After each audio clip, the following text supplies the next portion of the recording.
out of all my friends, I mean, Brittany's probably the one that's been there, the longest. I mean, she's been through it all. I mean, Roxy and Jim love my kids, like they're their own kids and would do anything for them. Same with Stephanie and then Brittany. I mean, I've known Brittany for forever. I mean, I knew Brittany before I moved to California. My brother wanted to get his 2 kids closer to their cousins, and he really loves it out here in Cedar Rapids.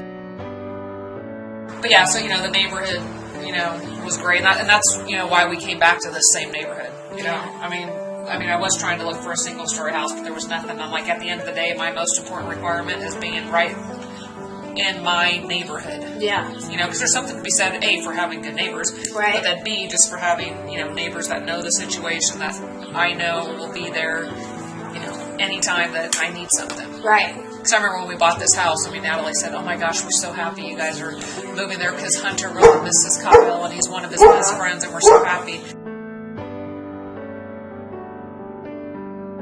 The bartending I was the first, I was really the first event any of my friends did. All my friends obviously sponsored me every year, but this was one where it's like we all got to do it. Yeah. It just felt good.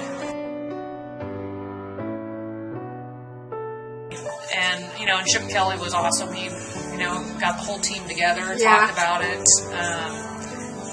We brought footballs, because I was like, hey, let's, each of you have your own football so you can sign it. And this other boy didn't, so, they gave him one of their footballs. All the players signed it and stuff. And my brother was the one who actually called me. He's like, hey, did you hear his conference? And I was like, no. And then we found it on the internet later. And, he said they were interviewing about the game, how you guys preparing and all that kind of stuff. And, his 12 or 15 seconds, he's like, hey, we met, kids today that, have life-threatening disease. He's like, this is real life. Yeah. He goes, we're just playing a football game.